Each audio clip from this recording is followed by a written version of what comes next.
Union Home Minister Amit Shah, who's currently speaking in Samastipur, Bihar. Let's cut across. ढेर सारे काम किए हैं।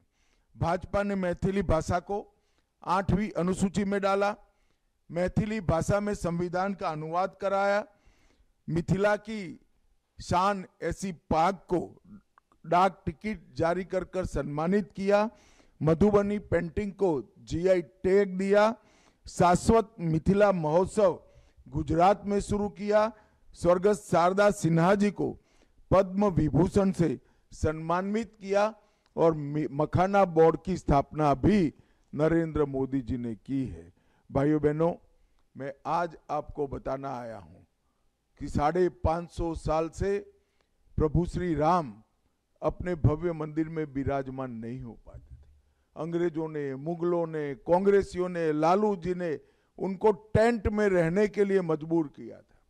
नरेंद्र मोदी जी ने अयोध्या में भव्य राम मंदिर का निर्माण करा है और 22 जनवरी 24 को प्राण प्रतिष्ठा भी किया। जब अयोध्या में प्रभु श्री राम का भव्य मंदिर बनता है तो हम सब का भाव था कि यहाँ पर भी, बिहार में भी सीता माता का भव्य मंदिर बने। और मुझे बताते हुए आनंद हो रहा है कि बिहार में सीतामढ़ी में 850 करोड़ रुपए की लागत से नीतीश कुमार जी ने भव्य सीता माता का मंदिर बनाने का निर्णय किया है। इसका भूमि पूजन भी हो गया है और बहुत कम समय में 2 साल के भीतर भीतर ही नरेंद्र मोदी जी इसका उद्घाटन करेंगे। आज मैं उजियारपुर के लोगों को कहने आया हूं कि कुछ दिन पूर्व कांग्रेस के नेता राहुल गांधी बिहार में आए थे और उन्होंने एक यात्रा निकाली। वो यात्रा थी घुसपैठिया बचाओ यात्रा। उजियारपुर की जनता को मैं पूछना चाहता हूं कि बिहार की मतदाता सूची में क्या घुसपैठिए होने चाहिए? बिहार में घुसपैठियों को सुरक्षित रखना चाहिए। भारतीय जनता पार्टी का स्पष्ट मत है, एनडीए का स्पष्ट मत है कि बिहार की मतदाता सूची से चुन चुन कर घुसपैठियों को निकालना चाहिए। एसआईआर के माध्यम से चुनाव आयोग ने ये काम किया है, हम इसका स्वागत कर रहे हैं और अब पूरे देश भर में एसआईआर होने जा रहा है। ये पूरे दल, चाहे कांग्रेस हो, ममता हो, लालू जी हो, बसपा हो, सपा हो, सभी दल एसआईआर का विरोध कर रहे हैं। मगर मैं आज उजियारपुर की भूमि पर से राहुल गांधी को बताना चाहता हूं, जितनी भी यात्राएं आपको निकालनी है वो निकाल लीजिए। बिहार की धरती पर से, देश की धरती पर से चुन चुन कर एक एक घुसपैठियों को हम देश के बाहर निकालेंगे। मतदाता सूची से भी उनको कमी करने का काम, हटाने का काम हम करेंगे। भाइयों बहनों, उजियारपुर में, समस्तीपुर में ढेर सारा काम विकास का हमने किया है।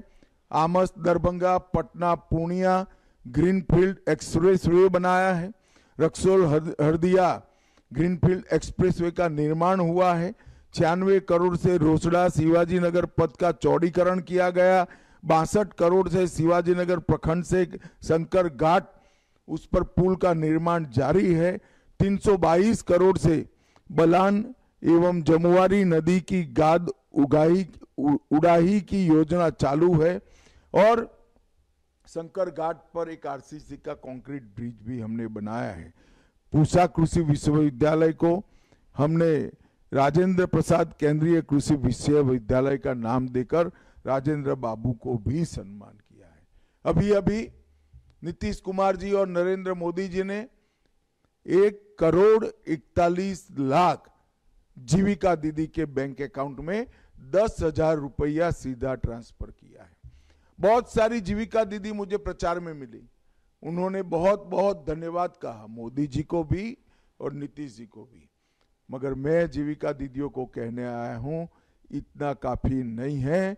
एनडीए सरकार बनाने के बाद आपके बैंक अकाउंट में 2 लाख रुपये तक की राशि अलग अलग तरीके से हम जमा कराएंगे। और बिहार के अंदर हर किसान को अभी जो 6,000 रुपया मिल रहा है, 85 लाख लोगों को 6,000 रुपया मिल रहा है, वो 6,000 रुपया में बिहार सरकार भी 3,000 रुपया जोड़कर बिहार के हर किसान को, 85 लाख किसान को 9,000 रुपया प्रति साल देगी। मित्रों, सामने जो गठबंधन है वो केवल और केवल जंगल राज दे सकता है।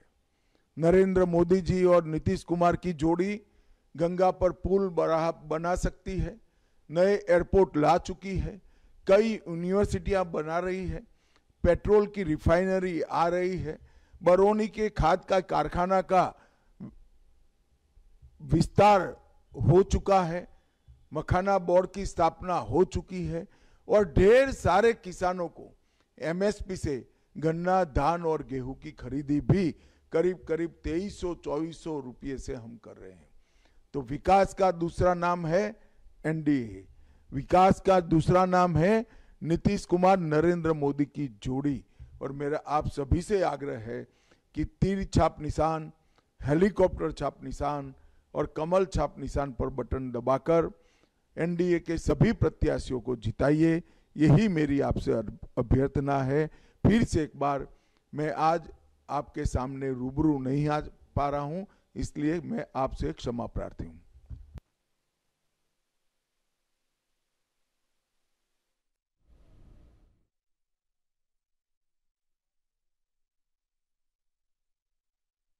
All right, so that was, of course, Union Home Minister Amit Shah there speaking in Samastipur in Bihar ahead of the two-phase election that is scheduled to take place. All right, we leave it there and shift our focus back to the developments that we are tracking very closely from Andhra Pradesh. Well, the Andhra Pradesh Minister for Endowments, Annam Ramaranya Reddy, has stated that the capacity of the Venkateshwara Swami temple is only up to 2,000 to 3,000 people, but about 25,000 people had arrived